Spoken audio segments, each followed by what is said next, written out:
Hi, everyone. Welcome to the Potomac and Chesapeake Association for College Admission Counseling Virtual College Fair. Thank you so much for joining. We are really excited you are here. My name is Catherine, and I will be your facilitator for this session.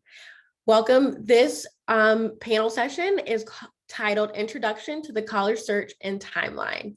But before we get started, we do have a few housekeeping items to note.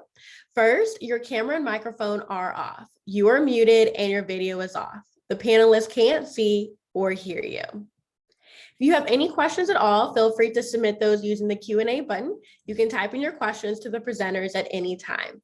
They are here to assist. This is one of many college presentations being offered today, so feel free to check the schedule on the website for more. And lastly, all sessions are being recorded, including this one, and will be available at strivescan.com/PCACAC. At this time, I'm going to kick it over to James Massey and to get us started. Again, thank you for being here. Thank you so much, Catherine, and it's a pleasure to get us started here. I'm James Massey, and I'm the president of Potomac and Chesapeake Association for College Admission Counseling, and we are so very pleased to have you with us here today. It's my pleasure to now have my colleagues introduce themselves. Rebecca? Good afternoon, everyone. My name is Rebecca LaPlante. I am the past president of Potomac and Chesapeake Association of College Admission Counseling. And by day, I am the director of freshman recruitment at Radford University. Radford is located in the western part of Virginia. We're a medium-sized public institution, and I am super excited to chat with you all today. I'm going to turn it over to my colleague, Melissa, now. Thank you, Rebecca. Good afternoon, everyone. My name is Melissa Hippolyte. I am the Executive Vice President here at PCACAC. By day, as Rebecca said, I'm one of the Associate Program Directors at College Bound Foundation. We are a CBO based in Baltimore City. Anne Marie?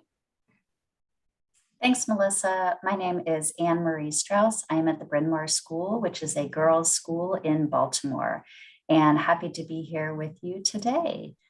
James, take it away. Thanks so much. And by day, I'm the Director of Undergraduate Admissions at University of Maryland College Park, the flagship of the state of Maryland. So in today's presentation, we're going to just take you through a couple of helpful hints, hopefully pointers that will be helpful for everyone as you start thinking about the college planning process. We're excited that you're here for the college fair. You'll get to hear from some amazing institutions near and far, and also some international schools that we even have on the docket for you. But these are just some things that hopefully will just kind of take you through the planning process. Think back on what those years were. What kinds of things should you be picking up? If you're earlier in your high school career, for example, what kinds of things are important in the freshman and sophomore year? Also, things that you should be planning for junior year and obviously in your senior year. We'll also talk about exploring best fit. You know, what does that really mean? Like, what does an institution have to offer you versus what would really help you to take full advantage of your time while on campus? And then also those campus experiences that really help to shape your entire time while at the institution of your choice. So we'll get started with just diving into the freshman year. You're at the right place. If you're a freshman or thinking about your freshman year, it's never too early to get started with your planning. It's always something that you hear often, like, oh, start thinking about college, or have you started thinking about college yet? Are you making a list? This is the time, but you also want to kind of take advantage of what's right in front of you. So for example, in your freshman year, you should be thinking about exploring clubs and organizations. What really interests you outside of the classroom? While academics are certainly paramount in terms of your planning process for college, you also want to see what's out there. You know, what can you get exposed to? What kinds of things do you want to spend your time doing when you're not in the classroom? And so exploring organizations, thinking about what to get involved with, and perhaps even finding what it is that makes you tick outside of your academic interests is always something good to do in your freshman year. We always advise students, think about taking a class in a subject that just sounds like nothing but fun. And just as you'll learn later in life, if it's fun, it won't seem like a lot of work at all. So we always say, if you think about something that really you're interested in, diving into that will also show for a great academic outcome as well. So take classes that really kind of make you, again, sit up and take good notice. Studying hard and getting good grades. When we're looking at the evaluation for admission, it is truly a full look back over your academic experience. So grades count and grades matter. Every class that you're taking, those grades do play a role in terms of telling a story, in terms of your academic history at your high school. So definitely think about studying very hard in your classes, getting good grades, and making sure, of course, that you're having great marks at the very end of your academic year. And it's never too early to challenge yourself. When you think about what you're interested in versus something that obviously you just have a natural talent for, challenge yourself. You know, really think about taking that course that you might have to think about and spend a little bit more time studying, maybe even ask for some additional help. But if you're challenging yourself, you will do well in terms of taking advantage of all the resources you have available at your fingertips. So don't be afraid to step outside of your comfort zone and to challenge yourself. In your sophomore year, you begin to kind of think a little broader about exploring the resources that are available to you. So think about what your high school has to offer. Think about other enrichment activities that may be available to you outside of even your classroom experiences. When you think about your extracurricular activities, it's not necessarily how many things can you get involved with, but it's really about those things that matter to you. Something that really speaks to your interests is something that you're going to spend time on, and really the time is just going to melt away. You're going to be involved because you want to be involved, or you can't wait to get to that extra something that you do after school is over that you participate in. So think about the quality of the experience. And this is a good time to start thinking about documenting even. What are you doing? What role do you play in that particular organization? It may even begin to set you up for leadership in that particular organization if you decide to stick with it perhaps for the first year, the second year, and maybe even beyond in your high school experience. So really think about the quality over quantity. The numbers and just being able to say I'm active in 10 different organizations may not really make a whole lot of an impact in your application if you really can't say what you did in those organizations beyond perhaps attend meetings. So think about the role you play and definitely be able to make good use of sharing that in your application process. Taking on a challenge. Again, we talked a little bit about comfort zone, something that might be outside of your comfort zone, perhaps, you know, doing something that's volunteering or something that you perhaps have not done before. You don't even really know exactly how that activity will play itself out. Don't be afraid to try something new. You know, there are plenty of people guaranteed that are signing up for that same activity that have no knowledge of how to do it, but just have a sheer interest and enthusiasm for wanting to get to know how to do it.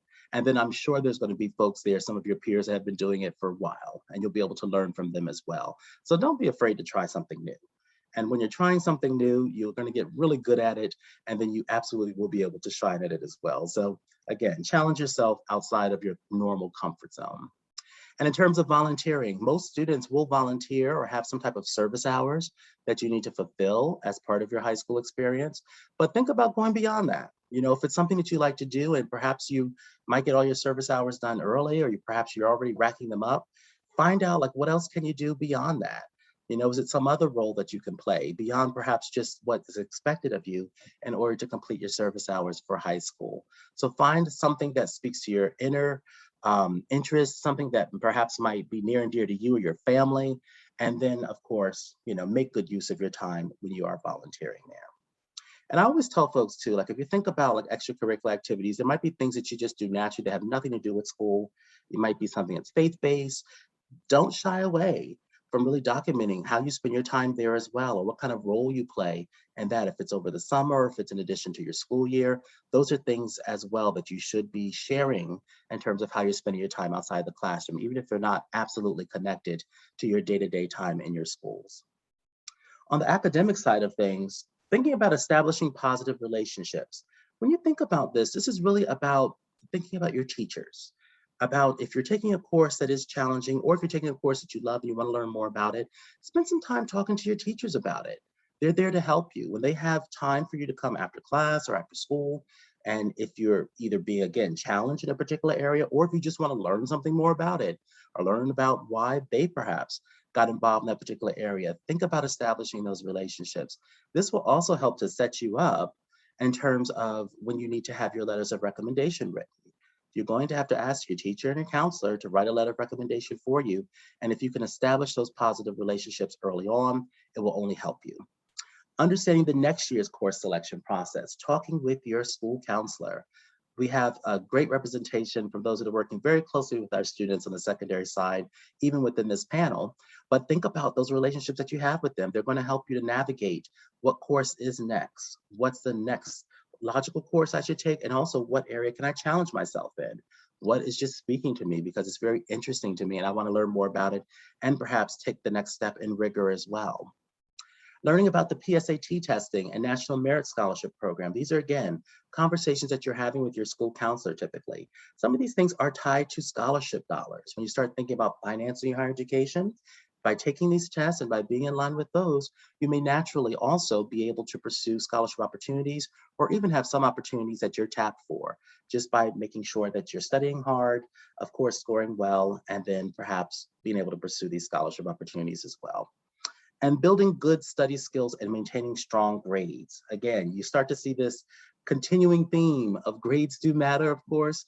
Your performance in the classroom does matter, but we want to see that you're taking advantage of all the resources you have before you, that you're studying hard, and of course that you are achieving well within the classroom. All those things do come together very nicely once you're putting your college application together. So now at this time, I will turn it over to Melissa. Thanks again, James. Okay, so it's your junior year. During your freshman year and your sophomore year, you explored different clubs and organizations. You took some challenging classes. You allowed yourself to challenge yourself. You did some extracurricular activities. Some maybe you were interested in, some you liked, some you didn't like. You focused on your academics because you understand how important that is, right? So now it's junior year and you're about to tie everything together because senior year is when decisions are made, right? So junior year, final prep. Stay involved in all leadership roles if you haven't. So some of those extracurricular activities and clubs and organizations that you joined during your freshman and your sophomore year, you should be used to them by now. So maybe you want to take on a leadership role. So maybe you're cheerleading, you want to be the captain of the cheerleading coach, maybe a captain of the cheerleading team. Maybe you're doing student government and you want to explore being the student government president. Maybe you want to be the vice president. Because when James mentioned the letters of recommendation and he mentioned different things that are going to go towards your college application, not only do they want to see that you were participating in these activities, they also want to see that you had leadership roles in them. You want to maintain your challenging course roles and take good grades, get good grades. So for instance, let's say you're taking a class, but it's horrible and you're not doing well at all, but you're like, okay, I need to keep challenging myself. These people said I need to challenge myself. Yes, you want to challenge yourself, but if it's not going well, maybe you can adjust your schedule. James also mentioned speaking with your guidance, your school counselor. So talk to your school counselor about your course load to make sure that you're taking the classes that are going to reflect the student that you are. Select the challenging courses for senior year. So as you communicate with your school counselor, you guys are going to package, it's like a package, you're packaging yourself so that way when you apply to college, you'll have the best package to present to the admissions people. Resume building over the summer. Now, don't get confused with this bullet. You're not just going to build your resume that summer. The things that you're going to put on your resume come from what you did freshman year. It comes from the clubs and organizations that you examined, that you looked at. It's coming from all the extracurricular activities. And then maybe you did volunteer somewhere and you enjoyed it. Maybe you had a life-changing event happen. Maybe you did some things outside of school or outside of your job that changed you as a person. These are things that you're going to look at when it comes to resume building and also when it comes to writing your essay. So in addition to resume building and taking your classes, leadership roles, you also want to start thinking about standardized testing. Granted, with COVID, many institutions are still test optional, but the way to find out is to contact the school or look at their websites. So different places have different rules and you won't know for sure without doing your research. And then if a college does say that they are test optional, you want to make sure what that means. Is it test optional only for entrance? Is it test optional with different stipulations? Is it test optional for entrance but not for scholarships? So these are things that you want to explore. And you also, if you do decide to take the test, you want to make sure that all along you're doing test prep. So that way you'll be clear on the content for the test, but also different strategies that will help you be a better test taker. Next slide, please. Okay. So final preparations. And final, I know you're probably thinking, but it's only my junior year. Yeah, that's true. It is your junior year. However, you need to have your packet pretty much tied up by the end of your junior year, because some colleges you can actually apply to over the summer, if you didn't know that. So when you get back to school during your senior year, the package that you're presenting to these colleges should be tied up. Attend college search related activities. There may be some in your community. Different organizations may offer them. For instance, I told you guys I work for a CBO in Baltimore City, College Bound Foundation. We have an event called the Rising Senior Seminar every summer, which allows our rising seniors to be better prepared for their senior year. It covers essay writing, it covers the application process. So you may want to see if your community or your high school offers things like that. So that way it can help you and your family be better prepared for college application. Begin and or continue researching your colleges, because you want to make sure that the schools you select are the schools you actually want to go to. I always tell my students that I want them to have a strong 5, right? So we're talking reach schools, we're talking safety schools, schools like that. I always ask them to give me a strong 5 list of schools that they want to go to. So when I ask them questions about these colleges, they're going to know the answers to them. They're not just going to tell me, well, I want to go to Johns Hopkins. Why? I don't know, it's down the street. Okay, that's not valid. We need to think a little deeper about that. So research your colleges and figure out the why. Why do you want to go to this school? Why is this school a fit for me and my family and my finances? So you want to start and continue rather researching the colleges that you plan on applying to, and make sure that it's a fit for you. Look at the package that you're presenting, meaning look at your GPA, look at your test scores, look at your extracurricular activities. If you want to major in, let's say, nursing, but you're horrible at science, let's examine that before we start applying to colleges. And that's one of the key factors that you should look at while you're applying to school. Make sure that the college is a fit for you. Identify if it's, maybe you hate winter, but you're applying to a college that's in the mountains. Maybe you hate summer, but you're applying to a college where winter doesn't come. So things like that. Distance from home to school. You want to look, like I said, look at the college websites. Again, because of COVID and everything's so fluid nowadays, some colleges have different changes. They have different requirements for returning to campus. And before you apply, you want to know that. Talk with your family, extremely important, or people you trust, right? So maybe you're the first in your family to attend college. I was, so we discussed different things that were important to us. So you want to talk to your family about what you want to do after you graduate from high school, which colleges you want to look at and how they can assist. Even though some schools may not offer official tours, a lot of campuses are open and there are maps online. So you can do a self-guided tour. Begin your tours, master your calendar. You want to make sure that everything is organized. This is going to be kind of hard for some people, easier for others, but you want to make sure that everything that you're doing during your junior year is organized. Maybe write it in a notebook or a binder. If you don't know what to do, ask for help. I think we all agree on that. You don't know what to do, ask for help. Ask your school counselor, ask your teachers. You have a favorite person at your high school, ask them and they'll be happy to help you. Thank you, James. Rebecca? Awesome, awesome. Well, you've already heard so much wonderful information about planning for your college search as a, just coming as a high school student, thinking about what sophomore and junior year could look like. And then now it's kind of like all the planning leads to this senior year. So take a deep breath. Here we go. Those of you that are joining us as a senior, hopefully you have been able to check off a lot of those things that you just heard, and you're now ready to take on senior year. So now what happens? So many things, of course. So you've heard the importance of staying connected with either your school counselor or in Melissa's case, if you're working with a community-based organization, whoever your people are, whichever mentors, professional individuals in your life that are supporting you through the college search process, make sure you're reviewing your plan with these individuals because they are your cheerleaders. They are your individuals who are ready to help you and support you through the process. You also should be thinking about those deadlines. You've already heard how you keep the calendar, be prepared, think about what each school is asking of you, but it's also super important to confirm those admissions and financial aid deadlines.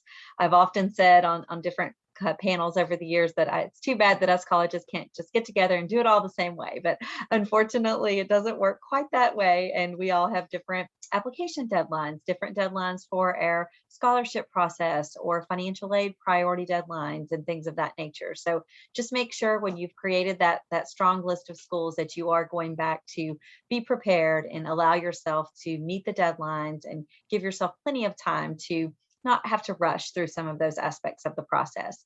And of course, another thing to think about is when you have to have those letters of recommendation in. So if a school you're applying to requires those, you want to give your teachers and counselors and individuals in your life plenty of time. We are all running around busy in our lives, we know. So just giving those individuals that you've asked to take the time to share words about you and your college application, just a little extra time so that they can, very professionally and give you all the words that you would love for them to share about you. So that just gives you a little extra time to make that request.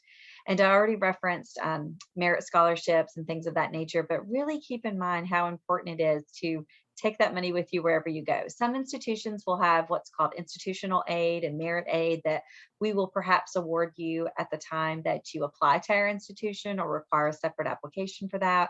And those are wonderful and those are great. And you should definitely take advantage of all of those things that are available in that part of the process. But there are scholarships that you can take with you wherever you go.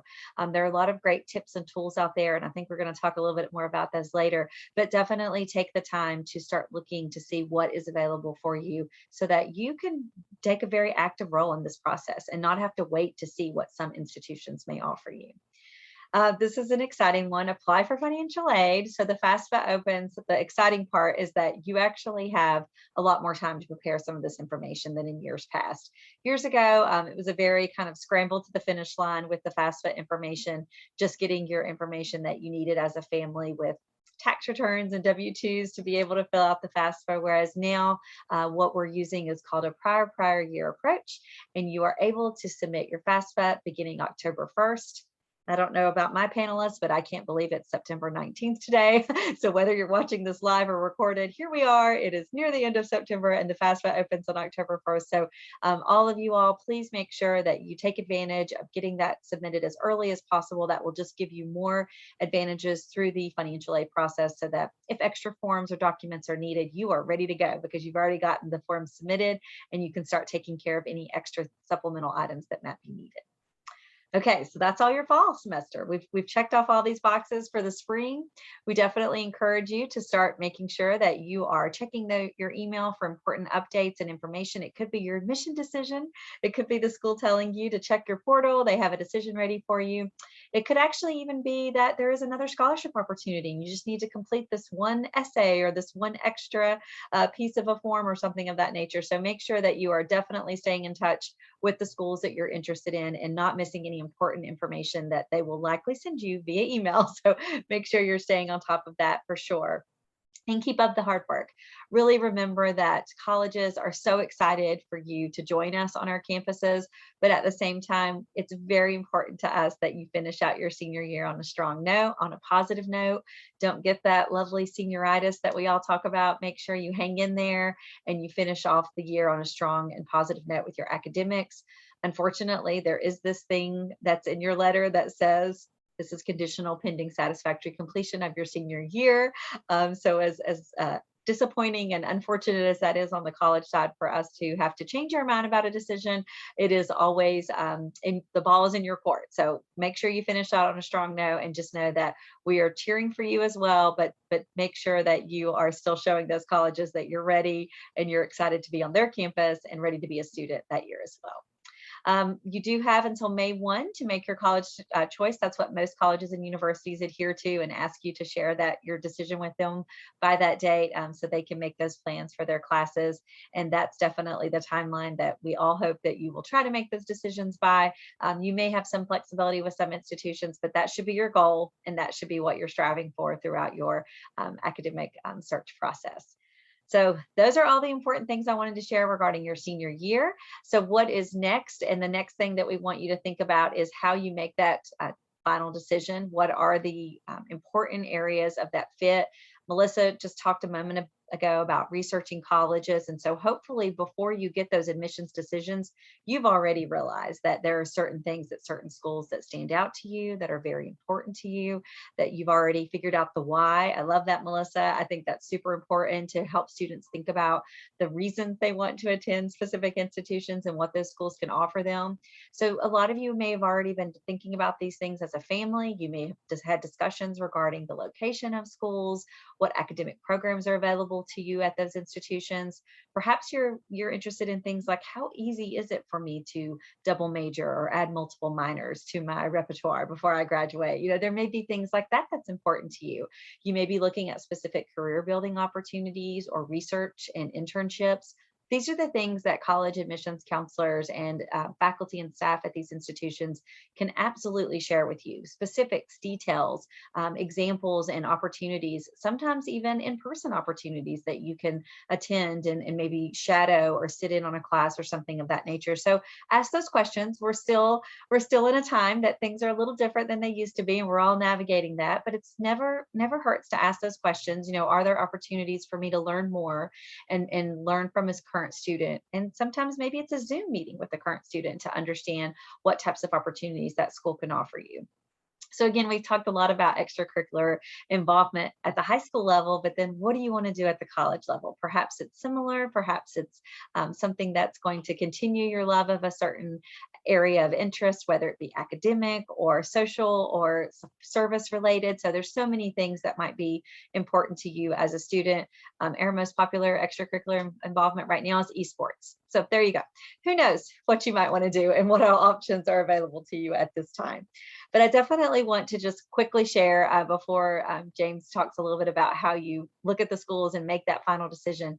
The process is in your hands more than it's not, family, students. It feels overwhelming right now, but please remember that you get to decide. You're doing all of these great things to prepare for college. You're exploring the best fit. You're looking at all the ways that you can figure out whether a school is the right one for you. You decide where to apply. Yes, colleges, James and myself and all of our other colleagues across the country and beyond are figuring out if we're going to be able to say yes to you. But at the end of the day, you then get to explore those offers of admission, evaluate those financial aid packages and scholarship opportunities that schools have offered to you, and determine, is this the right fit for me? Personally, professionally, academically, financially, as a family. You've looked at all of those factors, and then you get to make the decision. And then we're the ones sitting back anxiously hoping that you say yes to us. So definitely keep that in mind through the process, and try to keep your head up through the process, and know that we're all here looking for ways to support you as much as we can. I think James is going to wrap us up with talking about how you figure out how to visit with students and connect with us on our campuses or otherwise. So thank you so much.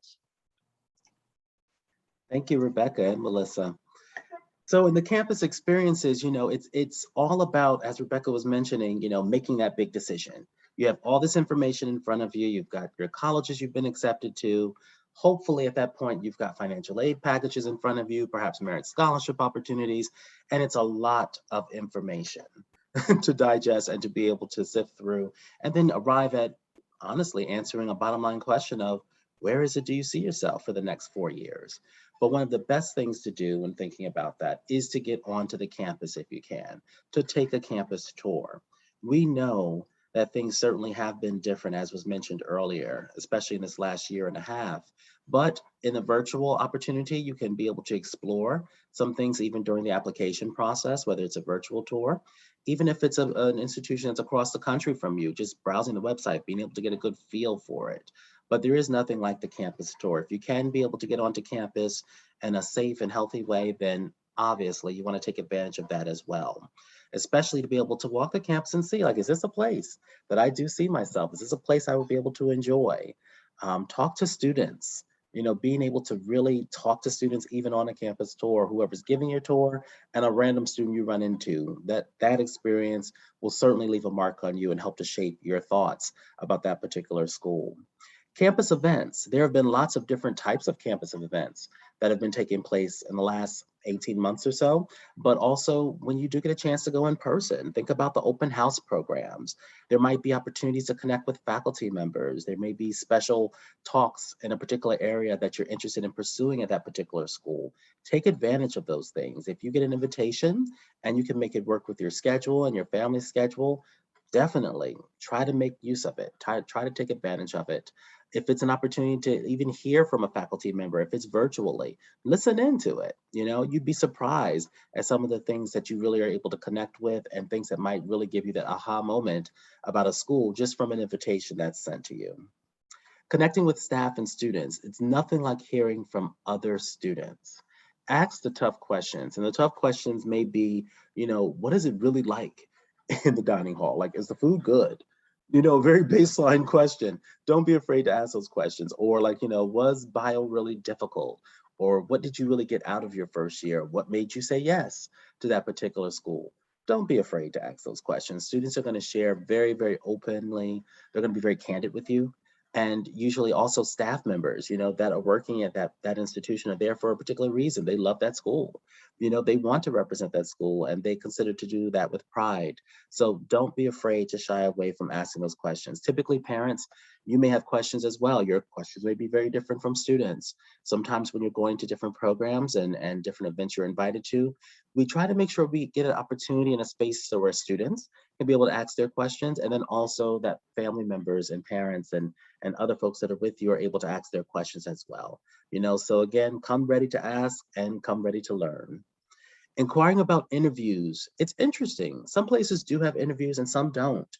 Some may have interviews for things like scholarship considerations, full or partial scholarships. Others may have it as part of their process. But if you do want to talk with someone, every school has admission counselors that are always available, so that if you wanted to connect with perhaps the person that even manages your particular territory, your city, visits your high school, you may be able to connect with them both through the process and even on the other side when you're making your final decisions. So reach out to your schools, definitely connect, ask them if you can have perhaps an opportunity to be able to connect, whether it's virtually or in person, to be able to ask questions, but don't shy away from that one-on-one experience as well. And then social media. Many institutions now all have social media, whether they're just kind of sharing the experiences of current students or letting you know what's happening on campus and things that you might want to check out. And it's a great way to just kind of get a good sense of what the vibe might be for that particular school or that campus, or what kinds of things happen during the actual academic year. You really want to just see what's a common day in the life of at that particular school. And by measuring all those things against each other, it does help you to arrive at what school is going to be the best one for me. So we really encourage you, again, take advantage of all the experiences, get to know the schools, get to know the people, because about 90% of it is the people in the campus community, and then definitely it'll help you to arrive at a place to decide, can I see myself here? Is this a place I want to call home for the next 4 years? So we hope that this information has been helpful for you. We now have a chance to be able to participate in a very short Q&A and also a panel led by Anne Marie. So I'm going to turn it over to her. Thank you, colleagues. That was great. There's so much information, and a little bit was shared today. Hopefully the participants are taking some notes, but know that any college or university is open. The admissions office is open to your questions at any time. You can call them, you can email them. Someone will get back to you and answer your questions. And certainly want to make a plug. I'm a college counselor, and I want to make a plug for using for your children getting to know their school counselors in their home school. Absolutely important to get to know the school counselor, because the school counselor or the college counselor, depending on what the title is the one that is going to be really helpful and have the answers to some of your questions as well. So wanted to dive in a little bit. If there are more questions from the attendees, please feel free to put them in the Q&A and we can answer them live at this point. But I wanted to ask my colleagues if they might talk about, the cost of college is really important for everyone, and that's on everyone's mind. And I'm wondering if you could talk a little bit about how do families start to find out what are the costs?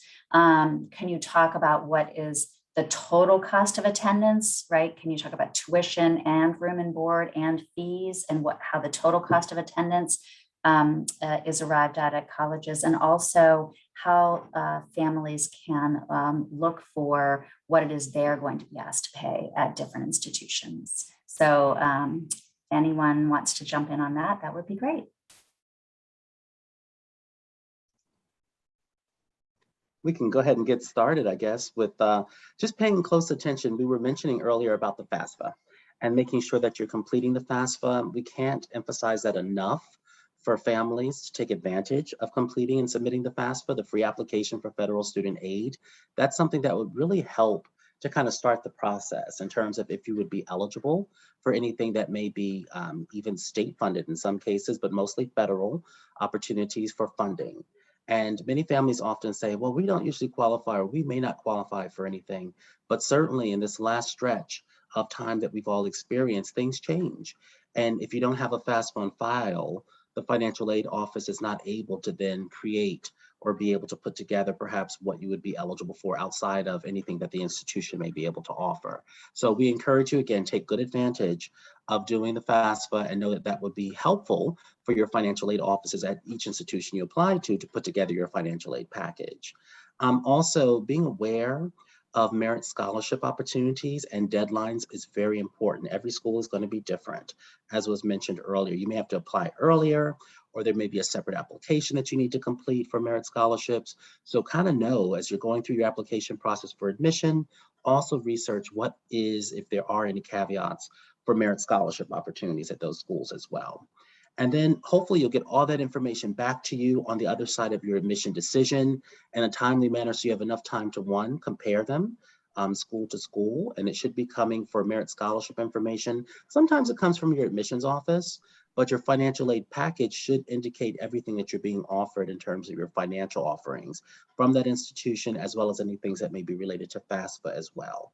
So if you're getting those info points, make sure you have everything that you need. Don't be afraid to ask questions, whether it's calling financial aid to verify something in your financial aid package, or calling the admissions office just to verify if that's the award that you're receiving, if you did receive an award, or are there any more awards to be offered? You know, that's always a good question to ask. And then once you have that information, you can then compare school to school, hopefully to arrive at a decision. I'd also like to add state money. There may be state grants available. I know in the state of Maryland, the Maryland Higher Education Commission, I think I just put the link in the chat. The Maryland Higher Education Commission, they have grants available to applicants as well. Of course, like James said, you have to do your FAFSA first and then create a profile on that site. So that way you can be eligible for extra money. And don't forget about your senators and delegates. They usually get a budget. They get an annual budget for scholarships, and that can be another way for you to piece money together to get to college. Yeah, and I was just going to add, all of that is wonderful information. And just to add, when you are looking at either those financial aid packages, or if you're just looking at the cost on a school's website, most schools have it listed out for the direct costs and indirect costs. So that's also super helpful as you are comparing one school to another and allowing yourself to see, what do I actually pay to this institution? And of course, that is before looking at any financial aid or scholarships or other grants that you might be eligible for, but being able to see what are the direct costs, as Anne Marie mentioned earlier, your tuition, your room and board, which is usually your cost for living on campus, and your meal plan. Those are usually the direct costs that you pay to an institution. And then the indirect costs allows the financial aid office to award you in a certain amount of financial dollars, of course, to be able to use towards your cost of attendance. So it could be that that includes your transportation or other personal expenses and things of that nature, technology costs and things. So that's another way to think about when you're comparing school to school. Sometimes that can vary greatly from school to school, the direct and indirect costs. So I do recommend think about those words and think about ways to compare one school to another by looking at those specifically. And before we move off this topic, I'd just like to add, think about in-state tuition versus out-of-state tuition. Because if you're in-state and you go to college in your state, the cost may be significantly less than if you were in one state and you choose to go to a college in another state. So definitely discuss the difference between in-state and out-of-state tuition. And when you look at public schools versus private schools. Absolutely. Thank you, colleagues, for sharing that. And to piggyback on Melissa's point, if you, so I'm in the state of Maryland and Melissa works in the state of Maryland as well. So our in-state institution on this panel is the University of Maryland College Park. So my students and Melissa's students will pay the in-state cost at College Park. But if you're in Virginia or West Virginia or Delaware or DC, that would be considered an out-of-state public. And so you're going to be paying out-of-state costs. So, and likewise, my students in Maryland pay out-of-state to Radford when they go. So, and those costs are quite significantly different. So you definitely want to make sure that you that you're looking at that as well. Thank you. And we do have a question in the chat talking about different types of applications like early decision, rolling admission, and regular decision. So maybe if we could just touch on early decision, early action, regular decision, and rolling. Those are really kind of the four big types of decision plans out there. Thanks. Great question. James, if you want to take the two early programs, I'll talk about rolling and regular. How about that? That works just fine. So when you're thinking about early decision and early action, it's really, really important to know the difference between these two in particular. If you are thinking about a school that it's on your list and you are so confident, this is the place I want to go, and they have early decision, that basically is saying that I'm going to apply to this particular institution, and if they accept me, I'm coming. You may not have all the information at your fingertips that you would want to know, whether it's a scholarship process or if it's something else that's a little bit later down the line. You certainly wouldn't know if other schools have admitted you at that point because it is an early process. But if you are applying early decision, the expectation is that if you are offered admission to that school, that you will turn down other offers and withdraw your consideration to other institutions. And so typically it's a great process for those that are very much so committed to that particular school, and they've looked at all the different nuances, whether it's cost or other things that they have to consider in terms of making a decision, a very firm and definitive decision. And if that's the case, then that's a process that you should pursue. If you're thinking about an institution that may offer early action, the difference between that is that the application deadline is typically earlier still, but you do have the opportunity to still be under consideration of other institutions. You also may be notified of your admission decision early, but again, it's still a much more open process where you could still apply to other institutions. You may entertain admission decisions at other institutions, and you're not bound to attend that institution if they do offer you admission. There are still some pieces that you should just be familiar with. And that process in terms of knowing again about scholarship information, if there are other processes that you need to be aware of. But the biggest difference between those two with early decision, you are bound and expected that you will say yes to that institution and turn down the offers from other institutions. Whereas in early action, you have a little bit more flexibility and you can still entertain other opportunities and offers as well. And we actually at my institution do operate with early action, rolling, and regular. So I wanted to quickly add for rolling that if you see that at an institution, what that traditionally means is that you are being evaluated at the time of having a complete application. So once you have submitted your application and you have, the school has all the supporting materials that they've required to complete your application, they will frequently send out decisions on what's called a rolling basis and notify you, usually within 2 to 3 weeks of your decision, your application being complete within that institution. So again, it varies school by school, but rolling means once it's complete, they will try to notify you earlier in the process. And regular decision traditionally means that if there is a single notification date sent out for the regular decision deadline, that they have asked you to submit your materials. So I know we're going to need to wrap up soon, but I wanted to quickly get that out for regular enrolling. And again, all schools and colleges are happy to answer further questions if you're trying to decide which type of application is best for you. Thank you all. Thank you to the panelists for providing this information. And Catherine, take it away. Awesome. Thank you. Thank you again to all our panelists for being here, representatives. So much great information shared during this session. So again, we appreciate it. And thank you to each of you for joining us. We have now reached the conclusion of this session. As we close, will be a very quick 5-question survey that will appear on your browser. If you don't mind taking a moment to fill that out for us, your feedback is greatly appreciated. This is one of many college presentations being offered, so feel free to check the website for the entire schedule. And lastly, this session is being recorded and will be available at strivescan.com/PCACAC. Again, thank you so much, and I hope you all have a great afternoon.